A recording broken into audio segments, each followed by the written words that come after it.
Welcome back to the Warehouse Podcast. I'm Jesse, And I'm Eli.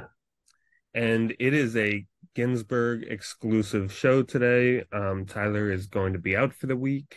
Yeah, so it's just going to be us two, and we're going to talk some Orioles. They're a little bit not as great as they have been. So there are, I guess, some cracks in the armor are beginning to show, but yeah, we'll get into it. So, how you doing, Eli? I'm good. I agree. There are some cracks in the armor, but it was nice to eke one out in the Brewers series. Did it in Yeah, fun fashion with a late homer by Gunner. So yeah. still optimistic on the whole. I'm more and more convinced as time goes on that there's going to be nothing of any value available at the trade deadline, and Hmm. furthermore, nothing of any value available in free agency after like Shohei and Julio Urias if the Dodgers don't extend him. So I'm a little bit confused as to where the Orioles think they're taking this train, but I'm I don't know. They're Yeah, good, so Eli called me a few days ago and sort of seemed like he had a realization or sort of an awakening in the moment. And he was just like, yeah, there's nothing out there. So I don't know what we're going to do. And I felt like you were panicking a little bit. Do you feel sort of in a panic state? I mean, yeah, you kind of have to be because like we've got everyone's itching for Kaiser, Westberg, et cetera, to come up to the major leagues. And we have a full major league roster of major league players, and you need somewhere to move them. Like theoretically, you could try to pass some of these guys through waivers and whatever, but you're just, losing folks in the organization. So the only way that it works is if you're trading people. The only way it makes sense is if you're trading people. And if there's nothing that can return that value relative to us, then yeah, it puts you in a terrible spot. This is gonna. They've already been saying that this will be the institution of they, as in all the pundits and everything, have already been saying that this is going to be a like notoriously thin uh, trade deadline in terms of talent, in terms of what's available, and I don't know. Unless somebody comes out of the woodwork trying to capitalize uh, on the weak trade market, then I think we're going to be very underwhelmed this year. Yeah. Yeah, it doesn't set the Orioles up well at all for our future prospects. And I think we talked on this podcast sort of about how dependent the Orioles are on a successful trade deadline in order to continue the success of this team throughout the rest of the year. Um, so that's worrisome. That's definitely worrisome. So. For sure. All right.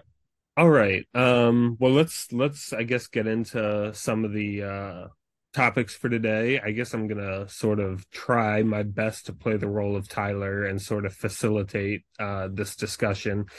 Maybe we'll have a shorter episode because there are only going to be two voices speaking, but who knows? Maybe just subconsciously we're gonna sort of internalize that and compensate and just talk three times as more because Tyler's not here. So we'll see how it goes. But anyway, so the first thing we were going to talk about that we thought was sort of the most important thing that's happened. So first of all, let me just back up a little bit.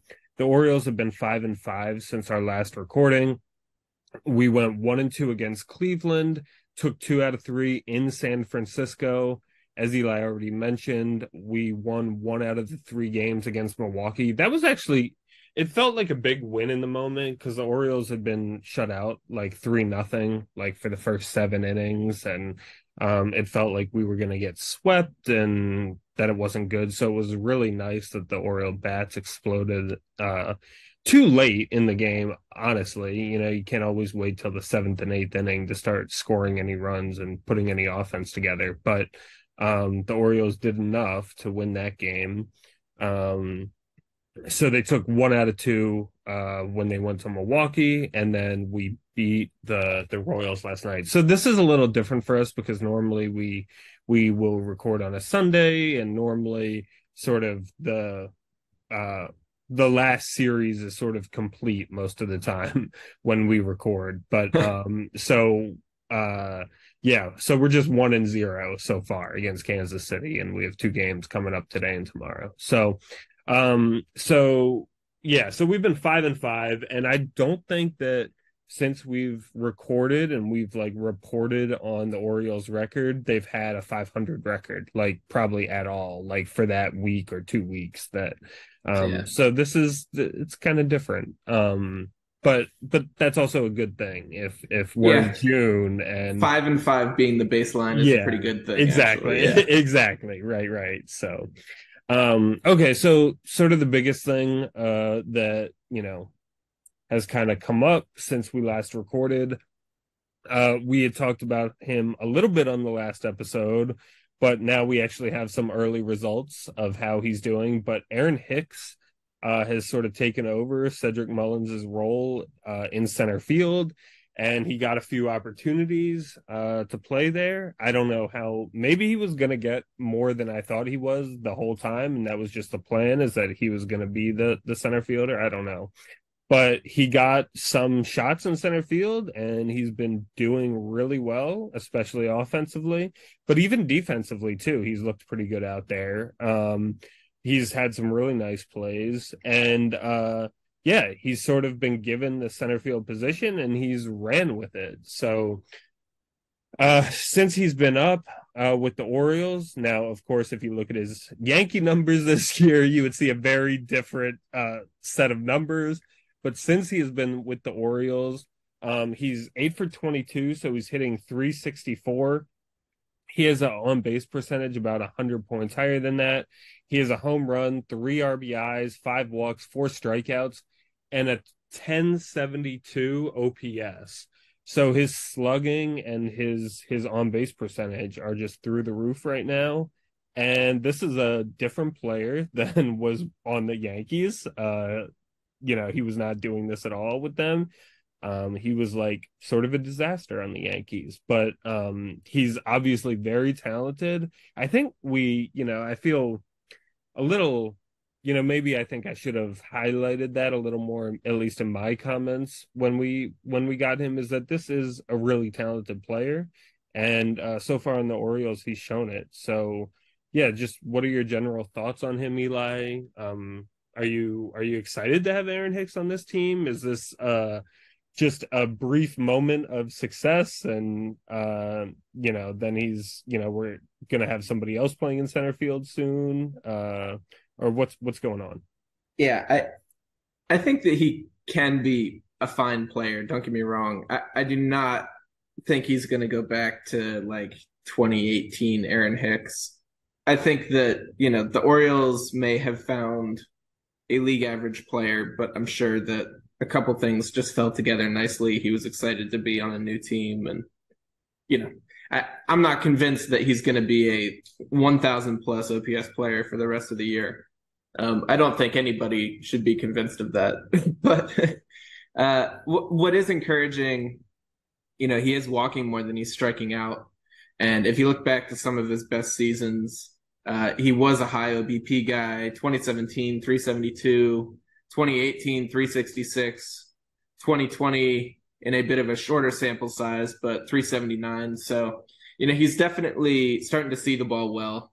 And, the home run that he hit was off a breaking ball in Milwaukee. It definitely feels like, the Orioles noticed something in him, are altering his approach in some way. I think that the the improvement from his 524 OPS from the Yankees is a real one, and I think that he will be like, maybe even an everyday contributor. I did kind of laugh because, on our last podcast is before he had actually played in a game yet for us, because he took that first game off, and we all said, like, this is not going to be a situation where Aaron Hicks is playing in center field every day. It's going to be da da da da da. We'll rotate people in, and that just really hasn't been true. Aaron Hicks is our center fielder right now.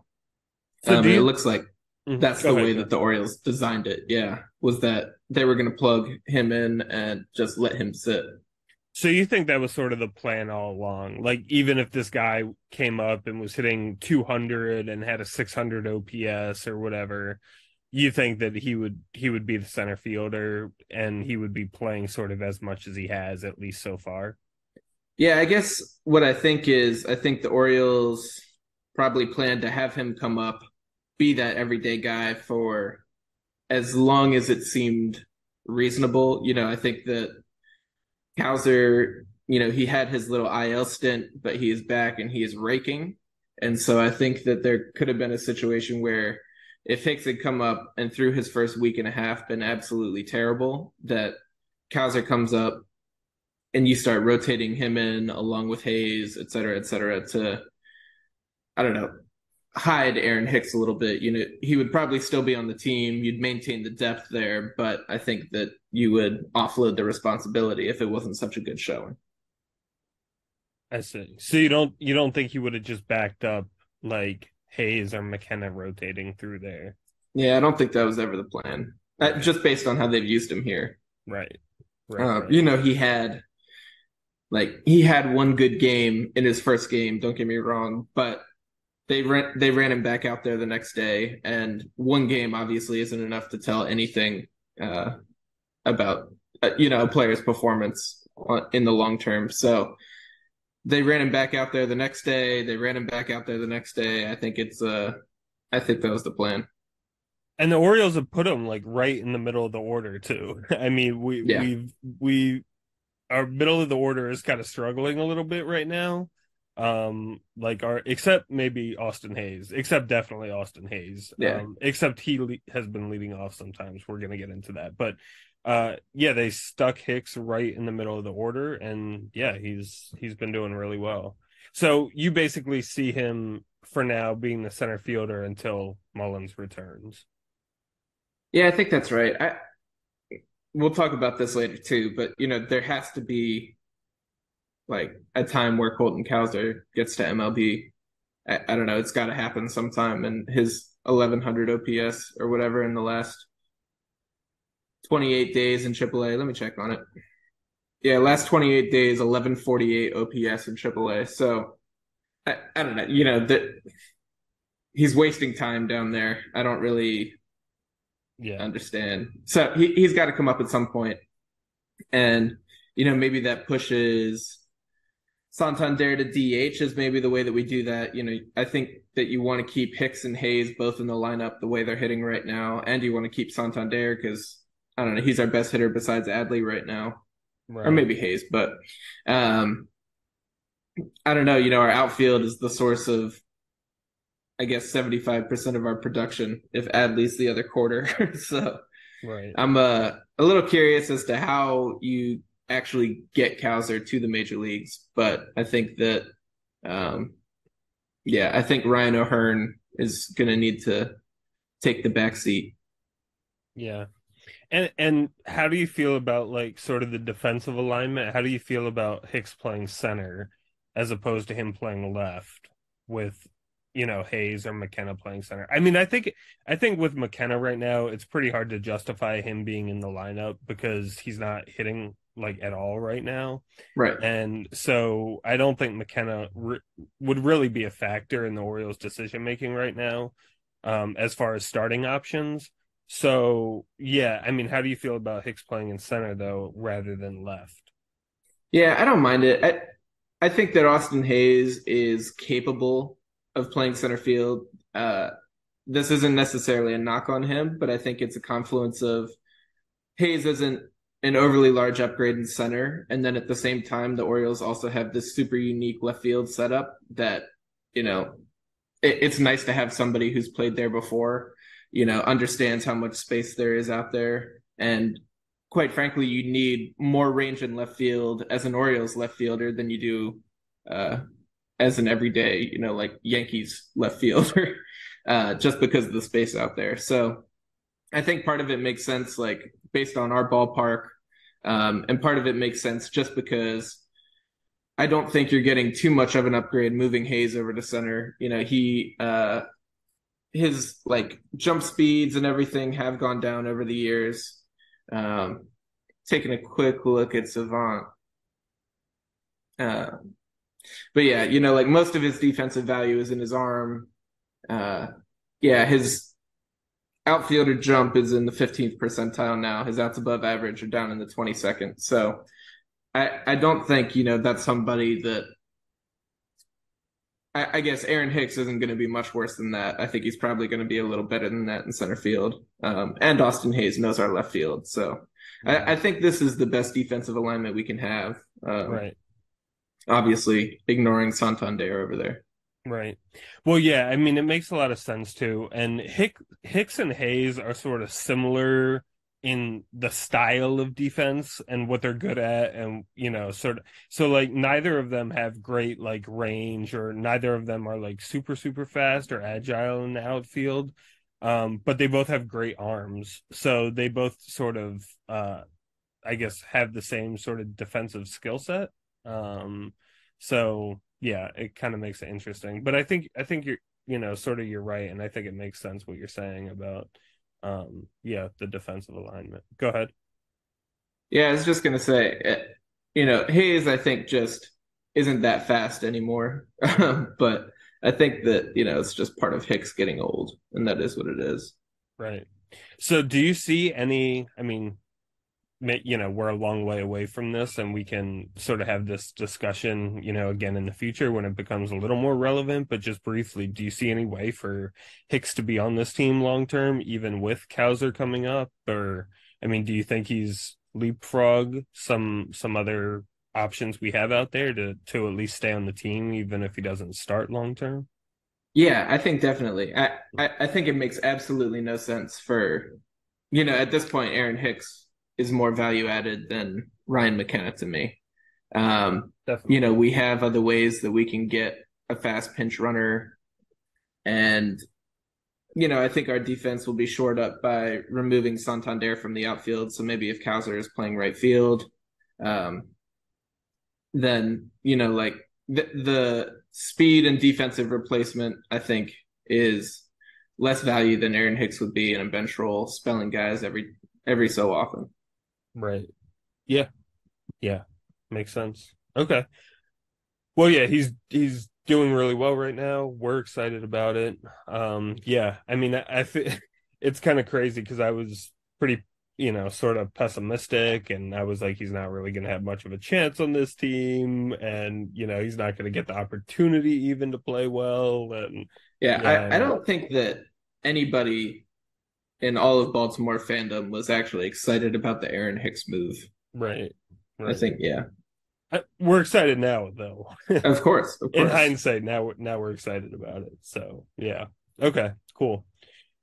All right, let's move on. So as far as one of the things that's sort of come up is, of course, with the absence of Mullins, the Orioles sort of have a little bit of a gap that they've been trying to fill in the leadoff spot in the order. Um, yeah, so the Orioles have sort of been rotating a little bit. Adam Frazier's hit first. Gunnar Henderson is going to hit first today for the Orioles.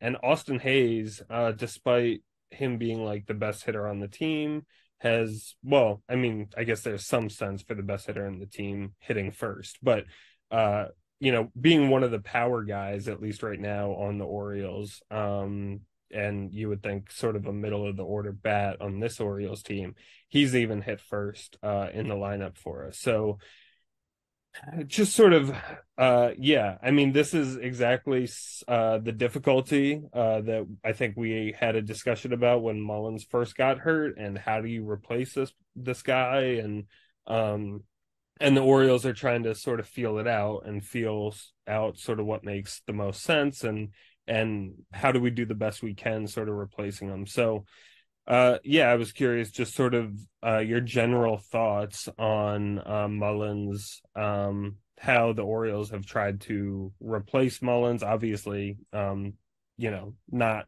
great. It's not a great situation overall, but what do you think the answer should be for the Orioles leadoff spot? Yeah, I think that there's no real should be. uh, we had Adam Frazier up there, and I understood the I guess the thinking there, Frazier has long at bats. He doesn't strike out much. And, in terms of getting somebody into the leadoff spot who's, I don't know, I guess he's got a terrible on base percentage. So, it's not really about getting him on base, which normally it is, but I think in this case, we're just trying to get the pitcher to throw some pitches as opposed to, Jorge Mateo, who just grounds out on the first pitch of every at bat. Um, so what I'm saying, I think, is that Frazier was maybe a lack of other great options. I think that they wanted to keep Hayes a little bit back. Hayes' on base skills also have been fed largely by high batting average this year. He's got a 344 OBP, but his batting average is over 300. So it's not like he's the kind of guy who will draw a ton of walks, see a bunch of pitches. He's got 13 walks on the year against 54 strikeouts. So, Hayes has been swinging the bat well, don't get me wrong. That's just to illustrate like what you're looking for in a leadoff hitter. I'm not sure we have really had it on this team. That said, Gunnar over his last 14 days has been hitting 308 with a 357 on base and 577 slugging for a 934 OPS. So, if we can have him with as discerning as his eye is, he's drawn 30 walks on the year and his bat's coming around, he's actually starting to impact the ball. I think he's the solution. I think he's very easily the solution. And for this game on Saturday, the 10th, he is slated to hit leadoff today. That said, if we are facing a lefty, I think Hayes is still the best option for, if you need a right-handed hitter there.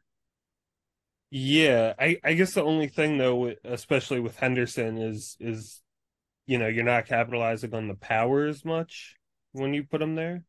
Yeah, but I don't know. You need someone there for Adley, right? It's Yeah, less about who's hitting leadoff and more about putting somebody in front of them so that Adley has a runner on base for him, right, right. So basically, you're just saying the whole offense revolves around Adley Rutschman. Yeah. I Okay. mean, now that Mullins is gone, it's really like Adley and Santander's been hitting really well too recently. But Right, once you get past them, Hicks has had some very good moments. Mountcastle's been slumping, and the entire rest of the order has been pretty much a non-factor this year. right. Yeah. Yeah, that makes sense. Yeah, I actually don't know how I feel about. So basically, you would say if a righty's on the mound, it's Henderson, and if a lefty's on the mound, it's Hayes. That's correct. It's that simple. Okay. Yeah, I think that makes some sense. I think that I would allow for a little more flexibility possibly than you are. I would maybe put Frazier up there every once in a while, depending on the situation.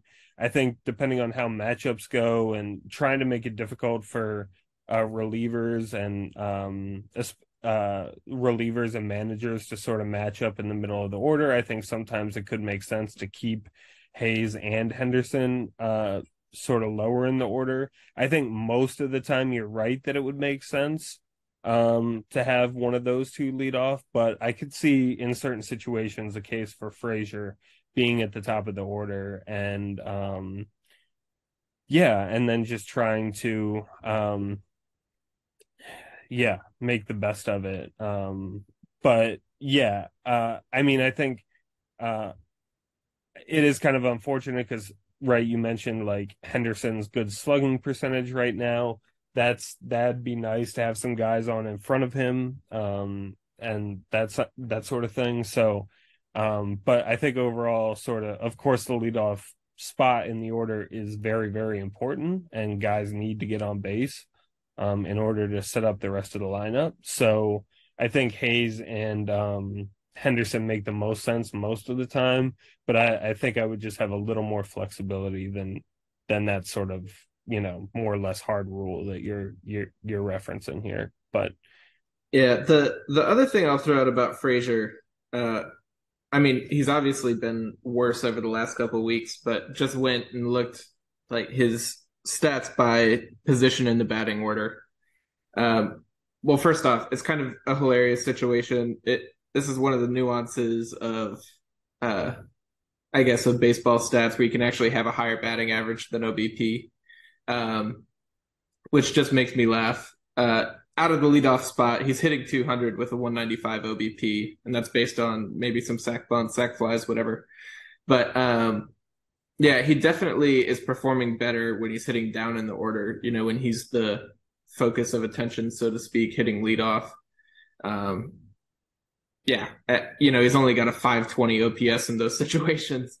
And, further down in the order, he's been better. And over the last couple of weeks, when he has been hitting some leadoff, I noticed he's only got like a 182 OBP over his last 14 days. So I don't know. Maybe there's something about him not being comfortable there. Maybe it's partially just a regular slump, but it feels like for this moment at least, he's got to get bumped from there. Makes sense. Yeah, for sure. Yeah, and obviously a 200 on base percentage is not good at all. So, or a 195 on base percentage. So, Yeah, yeah. the Mendoza line is supposed to be for batting average, but now it's in Right. question for his OBP. Yeah, absolutely. Absolutely. Isn't the Mendoza line 205 though? No, It's just it's 200? just 200. Yeah. Oh, okay. All right. I don't know why I thought that. Anyway. Yeah, I don't either. All right. 205 is oddly specific. Yeah, maybe I was just trying to complicate it a little bit, Yeah. So, I mean, it would be a baseball thing for the Mendoza line to be like a 205, like, 207.3. yeah, exactly. Yeah. Right. Exactly. So, all right. Moving on. Yeah. Someone the Orioles called up just recently. Josh Lester, from AAA. So far, he's gone 1 for 7. Yeah. So can we just, I guess, in general, explain this in the context of the other minor league options the Orioles have? Yeah. Go ahead. Just what are your thoughts? Yeah, sure. I guess I'll just we all know about Joey Ortiz, Jordan Westberg in his last 28 days, sitting 289, 373, 611 for a 984 OPS. He's got 6 home runs in the last 14 days. It's ridiculous. Colton Cowser, I've only got the last 28 days here, but 353, 560, 588. So over his last 28 days, over 500, over 550 on base percentage for an 1148 OPS. So I should also say Westberg was over the last 28 days. As soon as I read that. So both of them over the last 28 days are like, if you mesh them into one player, they've probably gotten over 1,000 OPS. They are hitting the cover off the ball. They have absolutely nothing left to prove in AAA. And so the questions are naturally just floating around, when are these guys actually going to make it to the majors? And so, they brought up Josh Lester, and I think, this was Gunnar had his little back injury. We were about to face a bunch of right-handed starters. And so having another left-handed infielder kind of made sense. And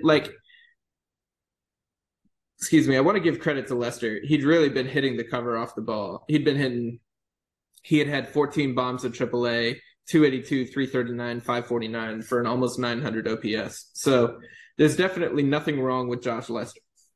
I think, unfortunately, he got called up while Cowser was still on the 7-day IL. And I do think that the Orioles wanted a lefty. But all of this said, it kind of ties into everything that we had talked about earlier with the trade deadline potentially being a barren market. It could potentially be, I don't know, it could start to be a problem for us is trying to figure out, how do these guys make an impact in the future of the Orioles? And if we aren't going to be able to trade them away, then it starts to reason that they need to start making an impact at the big league level. And if we're going to kind of hurt this year in order to bring a bunch of new guys up and get them acclimated, which, it's just very, very rare that somebody comes up and is immediately a good major league player. So if you need to start working Colton Cowser into the lineup, Jordan Westberg into the lineup, then you are inherently going to take a step back in your performance. I don't know. I think it stands to question how much worse he could be than Adam Frazier's 182 OPS, but or how much worse he could be than, I don't know, Ryan McKenna as your fourth outfielder, et cetera. So I think there's an argument that even them getting acclimated is still a better version of what we have now. That said, if you want to get them meaningful time, you're probably taking a step back. Aaron Hicks has been pretty good. And when Aaron Hicks is done, Cedric Mullins has got to be in the lineup, of course. Hayes is one of our best hitters. Santander is one of our best hitters. So getting Colton Cowser into the lineup on a daily basis becomes a pretty difficult task, especially, keeping the DH slot open such that Adley can keep rotating through, Mountcastle can keep rotating through, etc. I don't know. So there are questions. I'm not mad over the Josh Lester upbringing. It's nice to see him get his first MLB hit. I think the situation did call for another lefty in the lineup, and he hasn't looked terrible. It's just the one hit, but it's also just a couple of at bats. He's not playing much, and so you could kind of question how much value he's adding. But then again, I think we brought him up to be a left-handed infielder. Gunner's back is feeling better, obviously, with the home run.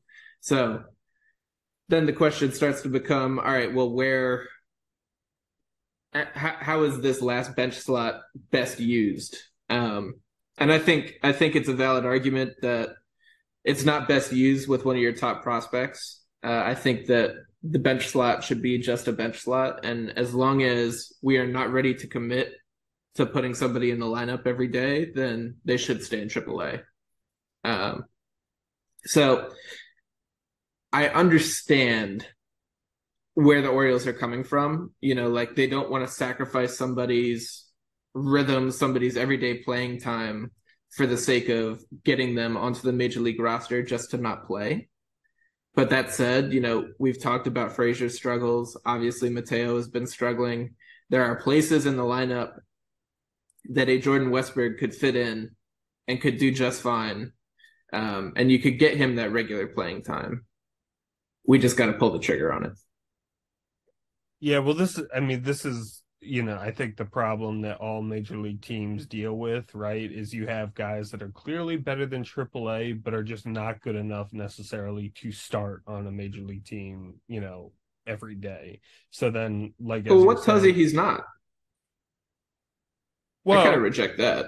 well, first of all, who are we talking about?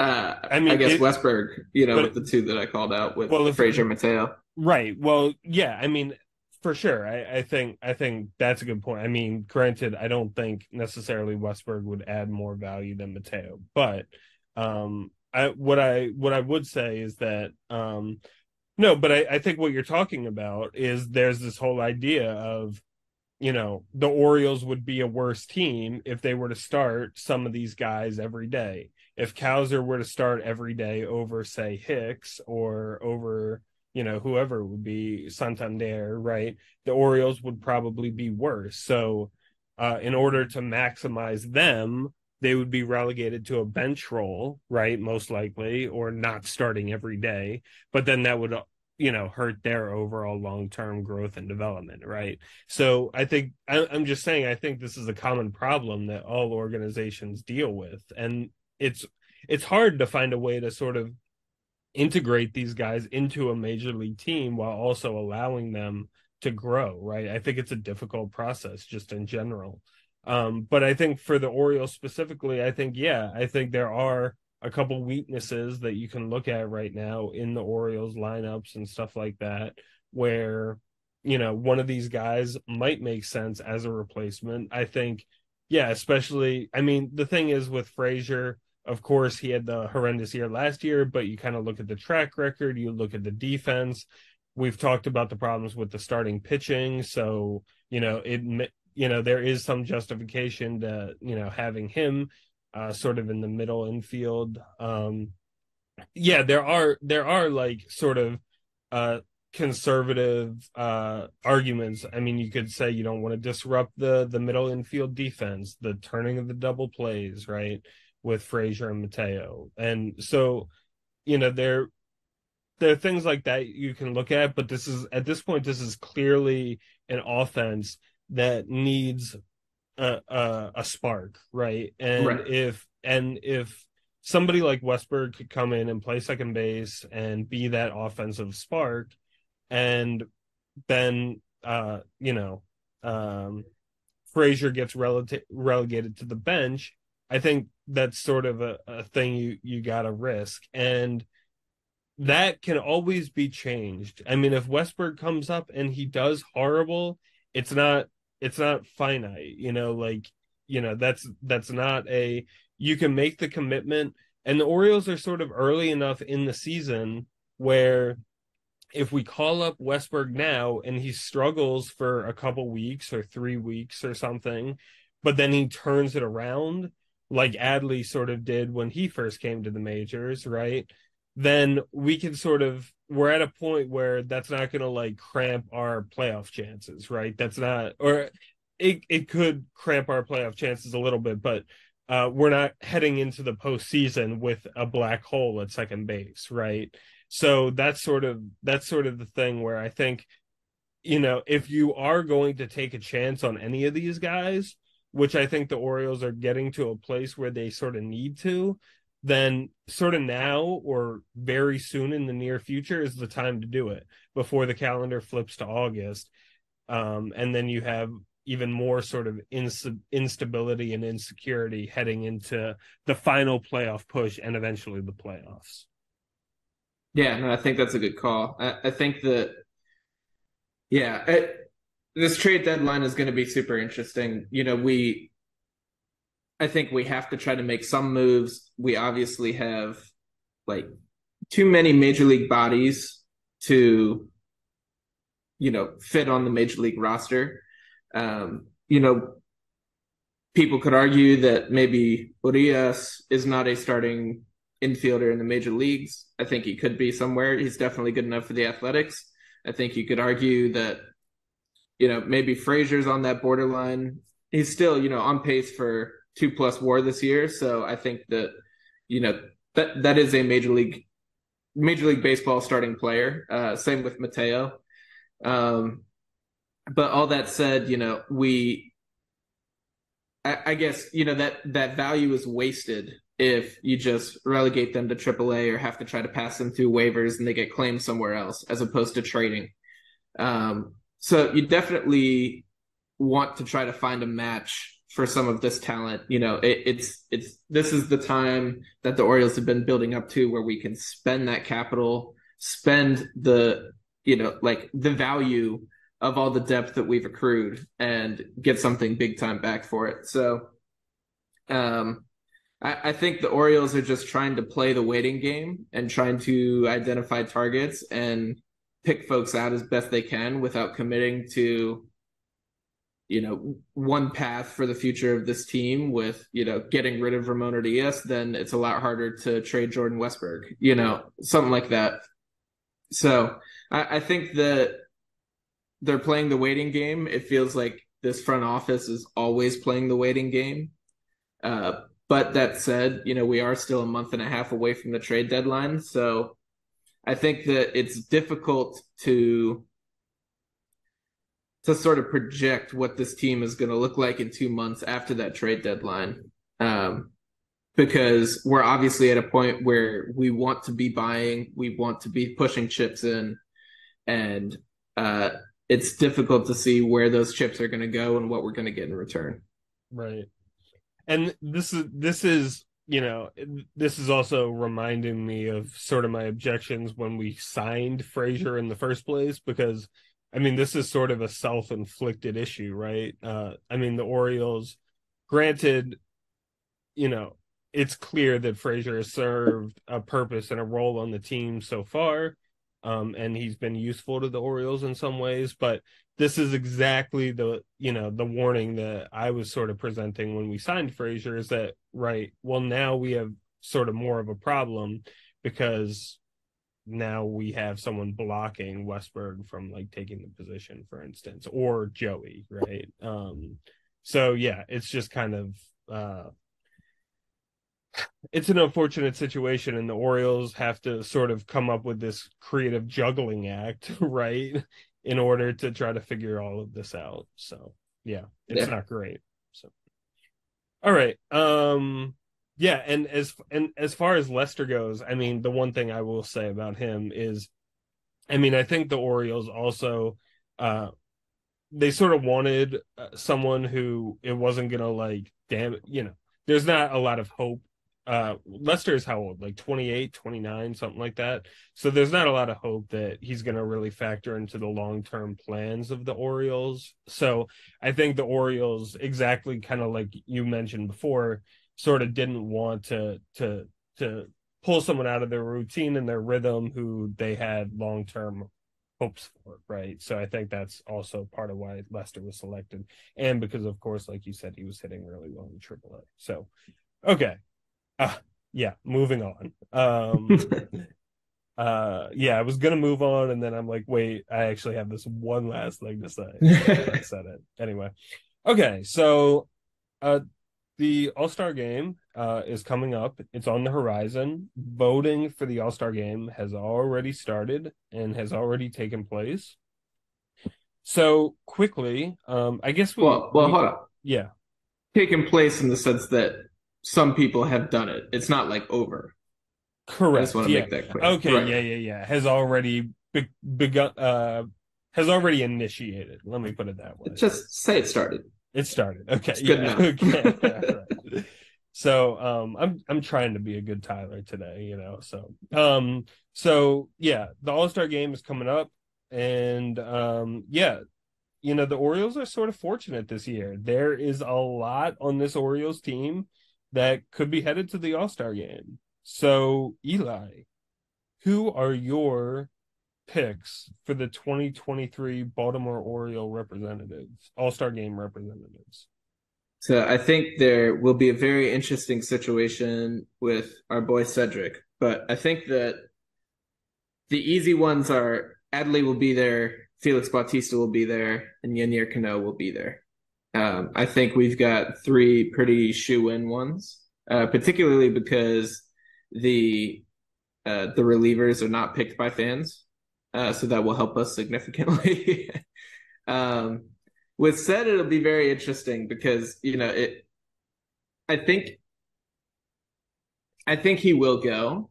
Um, I think his chances might even be helped if it's a situation where he is still hurt at the time of the All Star game. Because then he can get the selection and be injured, and they bring somebody else on.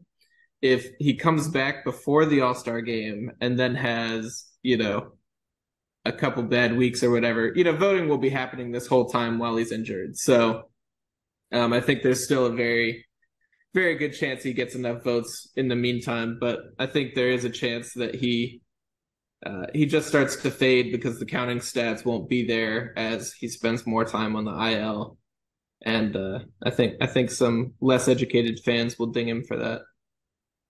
So you have Cano, Bautista, Adley, and Mullins. I've got a solid maybe on Mullins. I think the way that Okay. Cedric Mullins has played is 1,000% deserving of Right. being there. Okay. Got it. Um, but I'm just not sure that with the injury, like other folks will be racking up home runs and RBIs, and Right. the voting website only shows you certain things. So Yeah, I'm concerned that that will hurt him. But at the same time, uh, yeah, clearly he's played like an all-star this year and is deserving of being one. absolutely. Can you speak to the chances of someone like Austin Hayes making the team? Austin Hayes, I did think about a bit. I think that obviously he's been hitting the ball well, um, but there are still I don't know, like Mike Trout's gonna make it. Obviously, Trout's incredible, but like you just have to kind of pencil in some sure bets. Um, you know, I think Jordan Alvarez is an outfielder on the ballot rather than a DH. So, you know, there are certain things that it's like, well, you know, they have big fan bases over there, and those are nationally recognized names. And Cedric got some of that recognition from his 30-30 season. So his combination of performance and name recognition, I think, gives him a better shot. Austin Hayes, you know, he only has a couple home runs this year, relatively. Yeah, he's only got 7 home runs, and he's got a great batting average. But I think that the public will ding him a little bit for, you know, not having some of the larger shot in face numbers. Yeah, I think that's absolutely right. It's a little reminiscent of Trey Mancini a few years ago with Austin Hayes. I think also the thing with Hayes is I don't think he has the national notoriety really that Exactly. other Yeah. people do. I think it's also a little bit of a question mark whether he's deserving of it as well, like whether he really is, as good as who else will be on the ballot. I haven't looked at the ballot. I haven't actually even voted yet, I gotta That's say. ridiculous. Yeah, it's bad, but I'm going to. I I'm have going gone to. through and submitted my 5 daily votes multiple times. I was gonna say I think we should post our selections on Twitter, I gotta say. Okay. What do you think of that? I'm fine with that. Okay, yeah. So anyway, yeah, but I think Cano, Bautista, and Adley, they are no doubters. I think the thing is, I will say about the public, I do think Mullins has sort of, maybe a couple years ago I would have said the same thing about Mullins, even when he had his 30-30 year, even though he made the team, Oh, when he had his Santander just made a nasty catch at the wall. nice. I'm sorry. I just Okay, felt it was worth interjecting. great. Okay. Cole Irvin's making his So first start, and with 2 runners on, there was just a ball hit to the warning track in right field. Nice leaping catch. and what about I mean, that's another Santander is another Nah. guy. Yeah, no, So I don't think that Santander or Hayes are really all-star caliber. They're playing very well this right. year, and they're great contributors. But Well, yeah, Santander is hitting really well this year, and he had that good defensive catch. well, So that's what I said, isn't it? What did I well, say? you said he's playing well, so I was just commenting on the Ah, defense. just But hitting. yeah, yeah, Okay. yeah, yeah. That's right. So, yeah, it was a subtle adjustment, but Right, an right, right. important one. Yeah, So, no, it's valid. It's valid. um, So yeah, anyway, yeah, but I think you're basically absolutely right. But what I was saying about Mullins is that, he's definitely skyrocketed sort of in national popularity, I think, especially after having played for the US in the World Baseball Classic, even though, he had to kind of sit on the bench a decent amount because of Trout, hogging up all the space in center field. Well, But th that outfield was ridiculous. okay, but yeah, right. So I'm anyway, just yeah, saying it that's was. that's not really the point. The point is that Mullins is a little more well known of a national figure at this point, and he's really good. So I'm really hoping Mullins makes the team this year. But I think it's definitely Cano. I think it's definitely Bautista. If Cano and Bautista and Adley are not on the team, like Baltimore needs to start, well, I was gonna say needs to start a riot, but then I was, yeah. But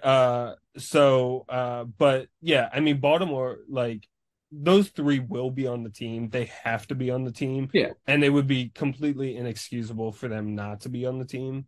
I, I Um, think there's very little chance. Like I said, because the relievers are not selected by the fans, and Adley is, you know, he's got yeah, a Captain America bobblehead today. Like yeah. I mean, Adley's going to be there. Adley, yes, and yeah, enough people know about Adley too. And even if he didn't get voted on, like the managers would like just take him on. Like I think they have a selection or two of their own that they can just decide on. So, yeah, Adley will get on, and then Bautista is one of the best, if not the best closer in baseball right now. And Cano literally did something historic that like has never been done in baseball, and he has like you need a magnifying glass to like be able to see his ERA and his WHIP this year. So All of them need to be on the team. And yeah, and then Mullins, like, I'll be very upset if he doesn't, but I, the injury, it makes it a tiny bit more justified he's not on the team, but I think he needs to be. So All yeah. right, so before we close this out, Mm-hmm. I think we do have to just talk about Felix Bautista and the fact that he's averaging, like if he Well, goes out Eli, there, he's not on our outline, so we really should not talk about well, him. Yeah. I'm going to do it anyways, and I'm going to break the Okay. rules. Okay, go ahead. If Felix Bautista goes out there right now and he faces three hitters and he gets all three out and he strikes out two of them, his strikeouts per 9 innings goes down. Yeah. It goes down. That And if is that is yeah. blasphemous.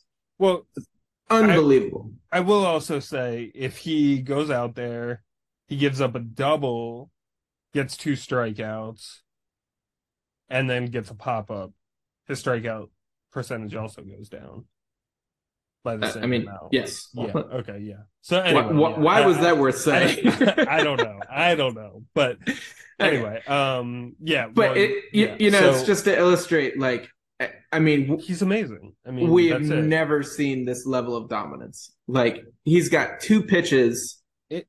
His fastball has like a 40% whiff rate on it. His Yeah. splitter obviously is one of the best in the game. I think it's like 55% whiff rate. What It's just Bautista unbelievable. what Bautista is doing, there is an article from a long time ago that I has stayed in my mind ever since I read it. And it's an ESPN article. I forget who it's by, but it was written a long time ago and it was called something like The Mind-Blowing Stats of Aroldis Chapman. And I mean, it was just amazing. He had thrown like 800 pitches over 100 miles an hour or something. And like the rest of the league had thrown like 40 at the time or something like that.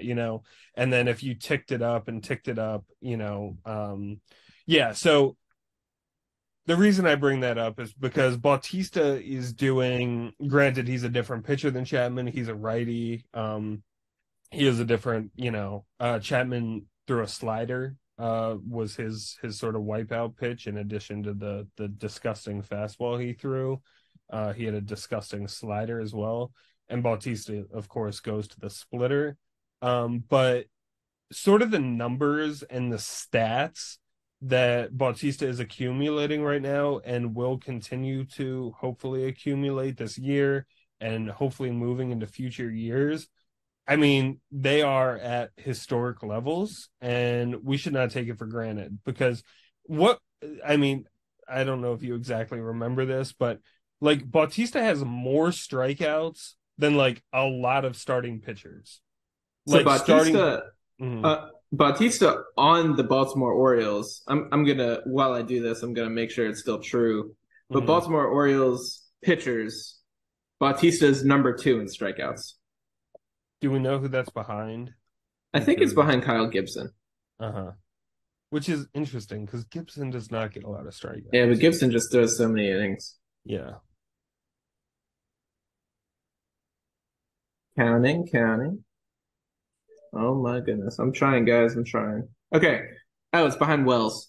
Yeah, Wells has Okay, that makes 74 sense. strikeouts. Felix Bautista has 64. And then next is Dean Kramer with 59. Yeah. And that's So in 75 innings for Wells, 31 for Bautista, and 70 for Kramer. so something is happening if you have a closer that is racking up strikeouts like that. I mean that's unbelievable. Yeah. That's unbelievable to think about. Yeah. No, if he gets through the year with this, um, I think I saw online the other day that there has never been somebody with a greater than 50% strikeout rate and more than like 12-ish innings. So he will obviously blow that out of the water if he keeps this up. Yeah. Yeah, I think maybe, I mean, I don't know. Maybe he warrants doing sort of a deeper dive on one of our future podcasts. But I mean, he's incredible. I He's don't know. There's nothing absolutely to say. incredible. He throws Okay. 100 miles an hour. He's got Yeah. an incredible splitter. Right. They tunnel well.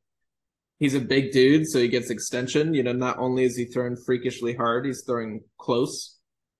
Yep. The fastball has less drop than just about any in the major leagues. I saw he's averaging like 7.5 inches of drop on his fastball. Right. Which like the thing is just like an arrow. It just goes straight. Yeah.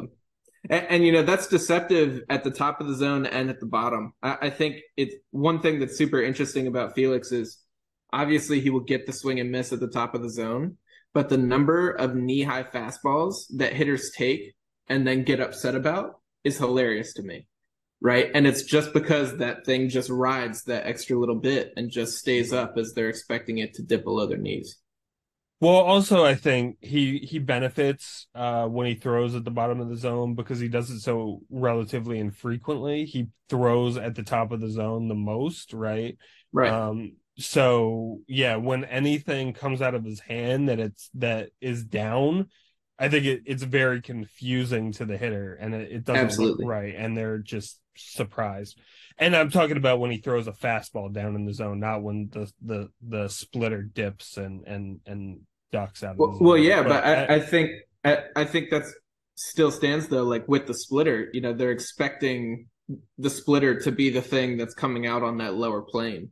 And yeah, when it just stays up, I think it's that much more deceptive. I think, yeah, the point stands either way. yeah, I guess. Yeah. Okay.